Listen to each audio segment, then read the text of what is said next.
Queridos irmãos e irmãs, na liturgia de hoje temos um diálogo entre Jesus e um jovem. E Jesus o levou a uma decisão na qual chegaram a dois caminhos diferentes. Hoje, ainda Jesus Cristo segue nos lembrando que para entrar na vida eterna é necessário cumprir os mandamentos da lei de Deus. Se queremos entrar na vida, devemos observar os mandamentos. Não devemos esquecer que o jovem rico estava a um passo apenas da vida eterna. Uma só coisa lhe faltava. E a nós? O que nos falta para conquistarmos a vida eterna? Que abramos o nosso coração para ouvir o que Jesus vem nos dizer neste dia de hoje. Quem vos fala é seu irmão Luiz Cláudio. E a palavra que quero compartilhar com cada um de vocês, ela se encontra no livro do Evangelho de Mateus, no capítulo 19, do versículo 16 ao 22. O jovem rico. E eis que se aproximou dele um jovem e lhe disse: Mestre, que bem farei para conseguir a vida eterna? Respondeu-lhe ele: Por que me perguntas sobre o que é bom? Um só é bom, mas se é que queres entrar na vida, guarda os mandamentos. Perguntou-lhe ele: Quais? Respondeu Jesus: Não matarás, não adulterarás, não furtarás, não dirás falso testemunho, honra teu pai e tua mãe, e amarás o teu próximo como a ti mesmo. Disse-lhe o jovem: Tudo isto tenho guardado. Que me falta ainda? Disse-lhe Jesus: Se queres ser perfeito, vai, vende tudo que tens e dá aos pobres, e terás um tesouro no céu. E vem, segue-me. Mas o jovem, ouvindo estas palavras, retirou-se triste, porque possuía muitos bens. Palavra da salvação. Amados irmãos e irmãs, no Evangelho de hoje, vemos Jesus na reta final do seu ministério terreno. Está decidido a caminhar para Jerusalém a fim de consumar o mistério pascal, ou seja, paixão, morte e ressurreição. Entretanto, um jovem corre atrás dele e, ajoelhando-se diante do Mestre, soltou aquilo que estava entalado no coração. Que farei para herdar a vida eterna? Esta pergunta é minha e é tua também. Pois todos nós queremos ir para o céu. Aliás, o instinto natural do homem é a vida eterna. Portanto, nada, absolutamente nada preenche este vazio da alma que nasce no coração do homem. Logo a seguir, a expressão de Adão e Eva no paraíso das delícias celestiais. Mas, afinal, quem era este jovem? A Sagrada Escritura não diz quem era e nem como se chamava, tampouco onde morava e quem eram os seus pais. Em Mateus, no capítulo 19, no versículo 16, diz somente alguém. Já em Marcos, no capítulo 10, no versículo 17, nos diz apenas um homem. E em Lucas, no capítulo 18, no versículo 18, certo homem de posição. Todavia, tudo indica que era alguém delicado e educado, muito reverente. Já em Marcos, no capítulo 10, no versículo 17, diz que ajoelhou-se diante de Jesus. Em Mateus, no capítulo 19, no versículo 20, refere-se a este homem como um jovem. Não interessa saber quem era, senão a preocupação dele pela vida eterna. O que vemos nos textos citados é que procurou Jesus. Procurar Jesus como fonte de salvação nossa deve ser a mola impulsionadora das nossas buscas e de nossas realizações, visto que somente nele e por ele temos a vida em plenitude. Pelo que acabamos de ver no texto, este jovem tinha boas e excelentes qualidades. Só lhe faltava o essencial, a vida eterna. Ele sabia muito bem que essa vida estava com Jesus, o Filho de Deus. Em João, no capítulo 10, no versículo 10, como vimos, não adianta almejar a vida eterna, ansiar por ela. É necessário que a possuamos. É preciso que procuremos esta vida em Jesus Cristo. O moço rico era um zeloso guardador da lei. Disse Jesus que era fiel guardador da lei. Respeitava os mandamentos e estatutos ordenados pelo Senhor Todo-Poderoso. Por exemplo, respondendo a Jesus que lhe pediu guardar os mandamentos, disse: não mato, não adultero, não furto, não defraudo, não dou falso testemunho, honro pai e mãe. Diga-se de passagem, o jovem era mesmo rico. Veja como os israelitas narram a sua situação.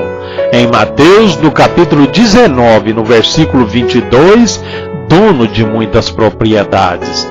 Já em Marcos, no capítulo 10, no versículo 22, dono de muitas propriedades. Em Lucas, no capítulo 18, no versículo 23, era riquíssimo. Porém, como cristão, ele tinha tudo e ao mesmo tempo nada tinha. Os bens da terra evaporaram. Que adianta o homem ganhar o mundo inteiro e perder a sua alma? O que vou dizer pode te parecer contradição. Apesar das riquezas, ele era pobre, não tinha nada. O jovem possuía tudo, menos a vida. E quem não tem vida não existe. E se não existe, não tem algo. Porque é pela vida que eu entro em contato com as coisas. Pela pergunta que fez a Jesus, que hei de fazer para entrar na vida eterna?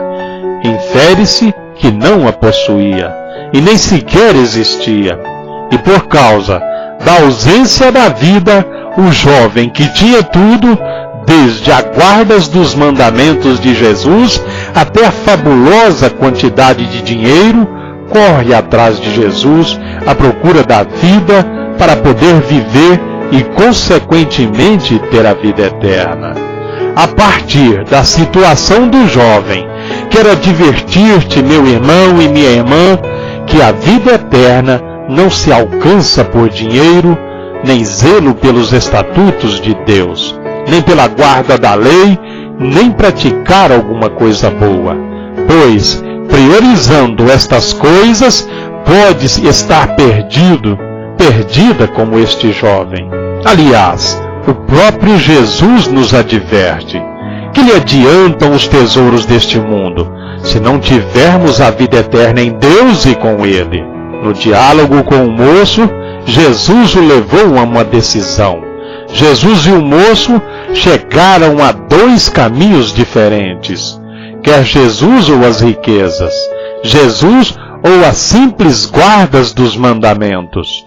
Jesus ou as delícias deste mundo? Estas perguntas eu as faço para que tu reflitas a tua situação. Temos na palavra de Deus pessoas que firmam a sua decisão. Cada um é livre em tomar o seu caminho, aceitar a Jesus como fonte de vida eterna ou também aceitar o diabo como o caminho da perdição eterna. O que tu preferes, Jesus ou o cigarro? Jesus ou a cachaça? Jesus ou as falsas doutrinas? Jesus ou o dinheiro? Jesus ou os encontros deste mundo que se encontram no maligno? Não te esqueças que o moço rico estava a um passo da vida eterna. Uma só coisa lhe faltava: remover o ídolo dinheiro do seu coração e seguir Jesus. Quando ouviu de Jesus: falta-te uma coisa, uma somente. Vende tudo, dá aos pobres, volta a seguir Jesus. Não quis e se foi embora triste. Como soam estas palavras em ti? Vende tudo o que tens, dê aos pobres o que tens, e terás a vida eterna? Felizmente, São Mateus, nos faz gravada a figura e atitude do coração deste jovem, ao ouvir as palavras de Jesus. Retirou-se triste por ser dono de muitas propriedades. Retirou-se triste, não quis Jesus. Ficou com o dinheiro e perdeu a vida eterna que tanto almejava. E tu, queres fazer o mesmo? Vai preferir ficar com os bens terrenos a ganhar a vida eterna? Meu irmão e minha irmã, não te atrapalhes com este mundo passageiro, com este dinheiro passageiro. Compre amigos e amigas que te acolherão no reino dos céus. Amém? Amados irmãos e irmãs, a reflexão desta mensagem de hoje é que a liturgia nos coloca para nossas considerações a famosa passagem do jovem rico, aquele jovem que não soube responder diante do olhar de amor com o qual Cristo olhou para ele. Isto conforme também em Marcos no capítulo 10, no versículo 21. Isso lembra-nos que naquele jovem podemos reconhecer a todo homem que se aproxima de Cristo e lhes pergunta sobre o sentido de sua própria vida. Mestre, que devo fazer de bom para ter a vida eterna? Hoje, há muitas pessoas que também fazem no seu íntimo esta pergunta. Se olharmos à nossa volta, talvez pensemos que são poucas as pessoas que veem algo a mais, ou que o homem do século XXI não precisa se fazer esse tipo de pergunta, pois não encontrará a resposta que lhe sirvam.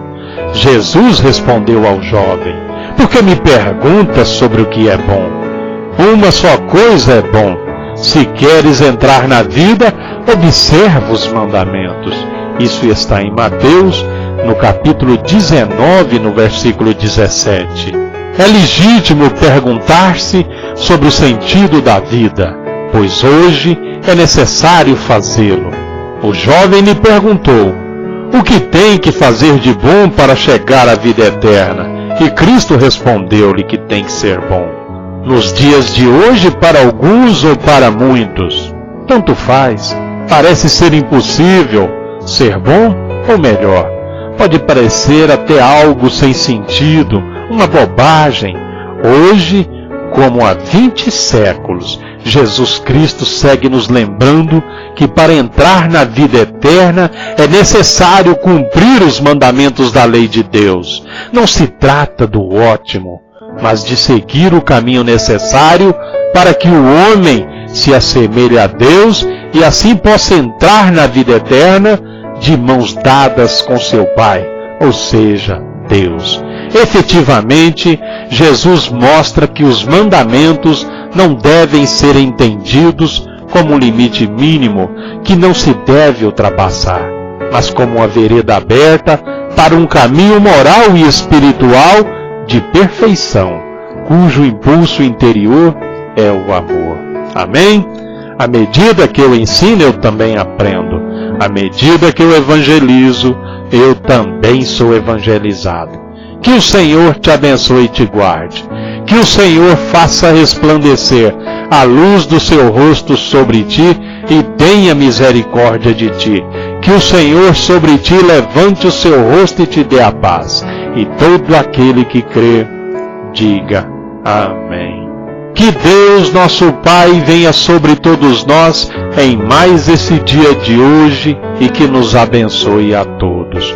Fiquem todos nas graças do nosso Deus. Que assim seja. Amém.